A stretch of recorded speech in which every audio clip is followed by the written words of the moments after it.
ലോകത്തെ ഏറ്റവും വലിയ PR ചാരസംഘടന മൊസാദ് ഇറാനെ എപ്പോൾ തോൽപ്പിക്കാം, ഇറാന്റെ മുക്കും മൂലം ഞങ്ങൾക്കറിയാമെന്നെല്ലാം വീപ്പ് പറഞ്ഞാണ് യുദ്ധത്തിന് പോയത്. ഇപ്പോൾ പുറത്തു വരുന്ന വാർത്ത അനുസരിച്ച് മൊസാദിന്റെ തലപ്പത്ത് വമ്പൻ അഴിച്ചുപണിയാണ്. അവരുടെ എല്ലാ പ്ലാനുകളും തെറ്റിയിരിക്കുന്നു. എന്താണ് മൊസാദിലും ഇസ്രയേലിലും സംഭവിക്കുന്നത്? PR വർക്കിലൂടെയാണ് പേരെടുത്തത് എന്ന് സത്യം പറഞ്ഞാൽ മൊസാദ് സമ്മതിക്കുകയാണ്.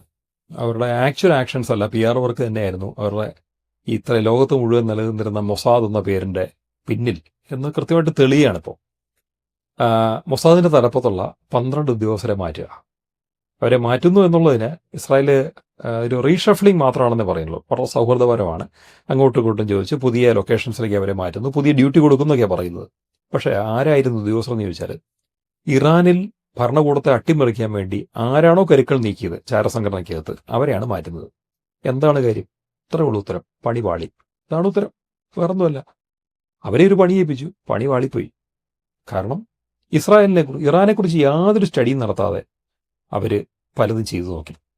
സംഭവം വളരെ സിമ്പിളാണ്. ലോകത്ത് ഈ ഇറാന്റെ ശക്തി എന്ന് പറയുന്നത് ആ ടോപ്പിലുള്ള ഭരണകൂടമാണെന്നും ഭരണകൂടം വീണാൽ അടുത്ത വർഷം ഇറാനിൽ വൻ വിപ്ലവം നടക്കും എന്നവർ കണക്കുകൂട്ടി. ഇറാനിലെ വിപ്ലവങ്ങളല്ല, പ്രതിഷേധ സമരങ്ങൾ ഉണ്ടായിട്ടുണ്ട്. നമ്മൾ നോക്കുകയാണെങ്കിൽ ടെഹ്റാനിൽ, അതുപോലെ പല വിദ്യാഭ്യാസ കേന്ദ്രങ്ങളിൽ, ഇവിടെയൊക്കെ ഇറാനിൽ പ്രതിഷേധ സമരങ്ങൾ നടന്നത് നമ്മൾ കഴിഞ്ഞ 2-3 വർഷത്തിനകത്ത് കണ്ടതാണ്. അപ്പോൾ നമ്മൾ നോക്കുമ്പോൾ കാണുന്നത് എന്താ? വിദ്യാർത്ഥികൾ രംഗത്തിറങ്ങും. ചിലർ പർദ്ദയും ബുർഖയൊക്കെ പറിച്ചെറിയുന്നു. ഒരു പെൺകുട്ടി ഓൾമോസ്റ്റ് നഗ്നയായിട്ട് ക്യാമ്പസ് ഇരുന്ന ഒരു സംഭവം ഉണ്ടായി. അപ്പോൾ മൊത്തത്തിൽ വിപ്ലവത്താൽ പ്രകമ്പനം കൊണ്ടിരിക്കുകയാണ് ഇറാൻ. ഇനി അവിടെ നേതൃത്വം മാറിയാൽ മതി, വൻ വിപ്ലവം ഉണ്ടാവും. ബംഗ്ലാദേശ് ആവർത്തിക്കും, നേപ്പാൾ ആവർത്തിക്കും, ഇങ്ങനെയൊക്കെയാണ് ഇവർ വിചാരിച്ചത്. ശ്രീലങ്ക ആവർത്തിക്കും. അതുപോലെ ടെഹ്റാനിലും പെട്ടെന്ന് തന്നെ ഭരണകൂടം വീഴും. പിന്നെ നമുക്കിഷ്ടമുള്ള ആൾക്കാരെ കൊണ്ടുവരാം, പാവഭരണകൂടത്തെ അധികാരത്തിൽ കയറ്റാം. റിപ്പോർട്ടുകൾ അനുസരിച്ച് ഇസ്രായേൽ അല്ലെങ്കിൽ മൊസാദ് അധികാരത്തിലേറ്റാൻ ആഗ്രഹിച്ചിരുന്നത് ഇറാന്റെ മുൻ പ്രസിഡന്റായിരുന്ന അഹമ്മദ് നജാദിനെയാണ്. അതിനുവേണ്ടി ഒരു മുൻ മൊസാദ് ഡയറക്ടറും അഹമ്മദ് നജാദും തമ്മിൽ കണ്ടിരുന്നു. അങ്ങനെ ഒരു റിപ്പോർട്ടുണ്ട്. ഓക്കെ, എന്തായാലും നടന്നില്ല. എങ്ങനെയാണ് ഇവർ നടപ്പാക്കായിരുന്നത്? അതാണ് അന്ന് സംഭവിച്ചത്. ഫെബ്രുവരി 28-ന് ഇവരുടെ തലപ്പത്തുള്ള 48 പേരെയാണ് ഒരുമിച്ച് കൊന്നുകളഞ്ഞത്. പരമോന്നത നേതാവായിട്ടുള്ള ഖമനൈ, അദ്ദേഹത്തിന്റെ കുടുംബാംഗങ്ങൾ, സുപ്രധാന സൈനിക രാഷ്ട്രീയ മേധാവികൾ ഉൾപ്പെടുന്ന 48 പേര് ഒരൊറ്റ മിസൈൽ ആക്രമണത്തിൽ കൊല്ലപ്പെട്ടു. ഉടനെ അവർ പ്രതീക്ഷിച്ചത് വലിയൊരു ജനകീയ വിപ്ലവമാണ്. അതായത് അവരെ അടിച്ചമർത്തി വെച്ചിരുന്ന ഭരണകൂടം ഇല്ലാണ്ടായി. ഭരണകൂടം ഇല്ലാണ്ടായെങ്കിൽ ഇനി വിപ്ലവം നടന്നാൽ അധികാര കൈമാറ്റം. അതിന് ഒപ്പം തന്നെ എന്തു വേണം? ആ വിപ്ലവം കൊടുമ്പിക്കൊണ്ടിരിക്കുമ്പോൾ, ജനങ്ങൾ തെരുവിൽ പ്രക്ഷോഭം നടത്തുമ്പോൾ പുറമേ നിന്ന് സൈന്യങ്ങൾ ആക്രമിച്ചു കയറണം.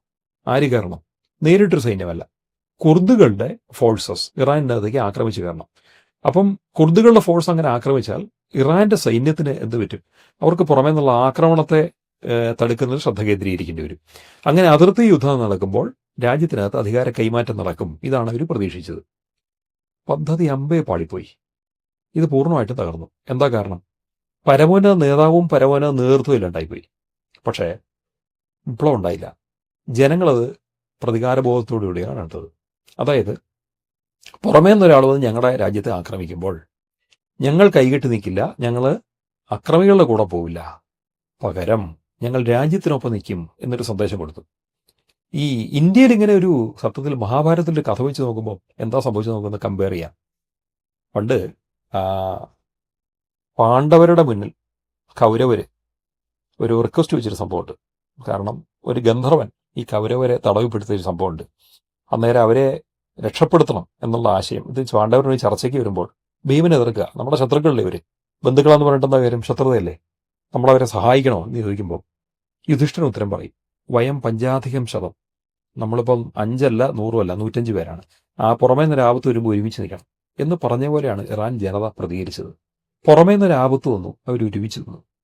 അവരുടെ ഉള്ളിൽ രാഷ്ട്രീയ പ്രശ്നങ്ങളുണ്ടാവും, അവർ തമ്മിലടിയുണ്ടാവും, പല പല പ്രശ്നങ്ങളുണ്ടാവും, അടിച്ചമർത്തലുണ്ടാവും, പർദ്ദ ഇടണോ വേണ്ടെന്നുള്ള തർക്കങ്ങളുണ്ടാവും, ഇടാത്ത പെൺകുട്ടികളെ ജയിലിലിട്ട് കൊന്നിട്ട് വരെ ഉണ്ടാവും. എല്ലാം ശരിയാ. പക്ഷെ ജനത ഒരുമിച്ച് നിന്നു.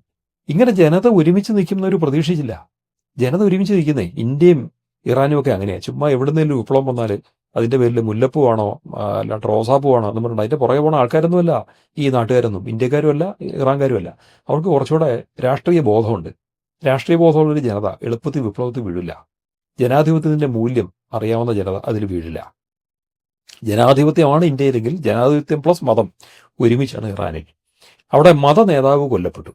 ഓർക്കണം, പരമോന്നത നേതാവ് മത നേതാവാണ്. അപ്പോൾ എന്തു പറ്റി? അവരുടെ മതത്തെയും കൂടെ സ്പർശിച്ചു. അത് വലിയൊരു പ്രതികാരബോധമായി. അതുകൊണ്ടാണ് പ്രതികാരത്തിൻ്റെ കൊടി പള്ളിമിനാരങ്ങൾക്ക് മുകളിൽ ഇറാൻ ഉയർത്തിയത്. അത് ജനങ്ങൾക്കുള്ള ഡയറക്റ്റ് സന്ദേശമാണ്. നമ്മുടെ മതം ആക്രമിക്കപ്പെട്ടിരിക്കുന്നു, രാഷ്ട്രം ആക്രമിക്കപ്പെട്ടിരിക്കുന്നത് മാത്രമല്ല, മതവും. രണ്ട് വിഷയമാണ് ഒരുമിച്ച് അവിടെ ഐക്യം ഉണ്ടാക്കിയത്. ഇത് ഒരിക്കലും ഇസ്രായേലിന് മുൻകൂട്ടി കാണാൻ പറ്റിയില്ല, മൊസാദിന് ഇത് മുൻകൂട്ടി കാണാൻ പറ്റിയില്ല. ഇത് ജനങ്ങൾ ഐക്യപ്പെടുമെന്നുള്ളവർക്ക് മനസ്സിലായില്ല, സിഐക്ക് ഇത് മനസ്സിലായില്ല. ഇത് മൊത്തത്തിൽ പാളിപ്പോയി. അതുപോലെ കുർദുകൾ, അവർ യുദ്ധത്തിൽ പങ്കെടുക്കുന്ന വിചാരിച്ച്. പക്ഷെ കുർദുകൾക്കിടയിൽ ആശയഭിന്നത ഉണ്ടായിരുന്നു. പല കുർദ് ഗ്രൂപ്പുകൾ എതിർത്തു, വേണ്ട, ഇറാനുമായിട്ട് അങ്ങനെ യുദ്ധം പറ്റില്ല. അതിന് പല പല കാരണങ്ങളുണ്ട്. അതിനും ജിയോ പൊളിറ്റിക്കൽ റീസൺസ് തന്നെയുണ്ട്. ഒരിക്കൽ പരാജയപ്പെട്ടാൽ നാളെ IRGC തിരിച്ചടിക്കും, പിന്നെ കുർദുകളുടെ വംശം പോലും ബാക്കിയുണ്ടാവില്ല. അപ്പോൾ ഇറാനുമായിട്ട് നേരിട്ടൊരു ഫൈറ്റിന് അവർക്ക് താല്പര്യമില്ല. അവർ ആയുധമെടുത്ത് ഫൈറ്റ് ചെയ്തവരാണെന്ന് ഓർക്കണം. കുർദുകൾ ആർക്കെതിരെ? IS ഫോഴ്സിനെതിരെ. ഈ സിറിയയും ഇറാഖും അവിടുത്തെ മുഴുവൻ ഗവൺമെൻറ്റുകളെയും കടപുഴക്കിയൊരു സാധനമാണ് IS എന്ന് പറയുന്നത്. അവർക്കെതിരെ തോക്കെടുത്ത് പോരാടിയ പെണ്ണുങ്ങളുള്ള ഗ്രൂപ്പാണ് കുർദുകൾ. അവർ ഇറാനെതിരെ തിരിയാൻ തയ്യാറായില്ല. മാത്രമല്ല, കുർദുകളെ ഉപയോഗിച്ചുകൊണ്ട് ഇറാനെതിരെ യുദ്ധം എന്ന് പറഞ്ഞാൽ ടർക്കി അനുകൂലിച്ചില്ല. കാരണം കുർദുകൾക്ക് അമേരിക്ക കൊടുക്കുന്ന വാഗ്ദാനം സ്വതന്ത്ര കുർഗിസ്ഥാനാണ്. സ്വതന്ത്ര കുർഗിസ്ഥാൻ എന്ന് പറഞ്ഞാൽ ഇറാന്റെ കുറച്ച് ഭാഗങ്ങൾ, ടർക്കിയുടെ കുറച്ച് ഭാഗങ്ങൾ, ഇറാഖിന്റെ കുറേ ഭാഗങ്ങൾ, ഇങ്ങനെ ചേർന്നിട്ടാണ് ഈ രാഷ്ട്രം വരിക. അപ്പോൾ എന്തു പറ്റും? അതിന് നഷ്ടം ടർക്കിക്കുണ്ട്. സ്വന്തം രാജ്യത്തിൻ്റെ ഒരു ഭാഗം വിട്ടുകൊടുത്തിട്ട് കുർദിസ്ഥാൻ ഉണ്ടാക്കാൻ ടർക്കി തയ്യാറില്ല.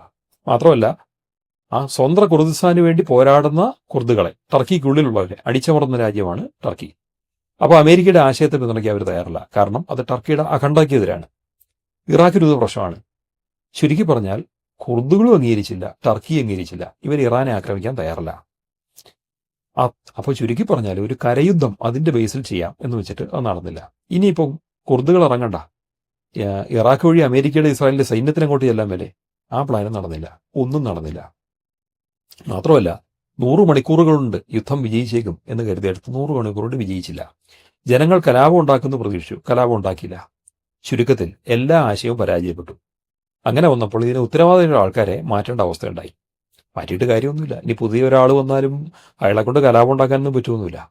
ചുരുക്കത്തിൽ മൊസാദ് എന്നുള്ള ചാരസംഘടനയ്ക്ക് ഈ നമ്മുടെ സിനിമ റീലുകളിൽ കാണുന്ന ഒരു പേര് മാത്രമേ ഉള്ളൂ, ആ ധീരത മാത്രമേ ഉള്ളൂ. അവരെ കൊണ്ടൊന്നിനും പറ്റില്ല എന്നും അവരുടെ ഇതുവരെയുള്ള പ്രവർത്തികളൊക്കെ കപടമായിരുന്നു. അവർ വ്യാജമായ PR വർക്കുകൾക്കൂടെ മാത്രമാണ് അവർ പേര് സമ്പാദിച്ചതെന്നും ലോകത്തിന് മുന്നിൽ തെളിഞ്ഞു എന്നല്ല, വീണ്ടും തെളിഞ്ഞു എന്നാണ് പറയേണ്ടത്. അത് സത്യത്തിൽ ഫെബ്രുവരി 28 കഴിഞ്ഞ ഒരാഴ്ചയായപ്പോൾ തെളിഞ്ഞതാണ്. പിന്നെ ഇങ്ങോട്ടുള്ള ഓരോ ആഴ്ചയിലും പുതിയ പുതിയ തെളിവുകളാണ് വന്നുകൊണ്ടിരുന്നത്. അതിൻ്റെ ഏറ്റവും അവസാനത്തെ തെളിവാണ് ഇപ്പോൾ ഇവരുടെ ഉദ്യോഗസ്ഥരെ മാറ്റിയിരിക്കുന്നു. അഴിച്ചുപണി വന്നിരിക്കുകയാണ്. കഴിവില്ലാത്തവരെ അഴിച്ചുപണി നടത്തേണ്ടി വന്നു. അപ്പോൾ ഒരു ചോദ്യമുണ്ട്, ഇതൊക്കെ എന്തിനു വേണ്ടി സംഭവിച്ചു?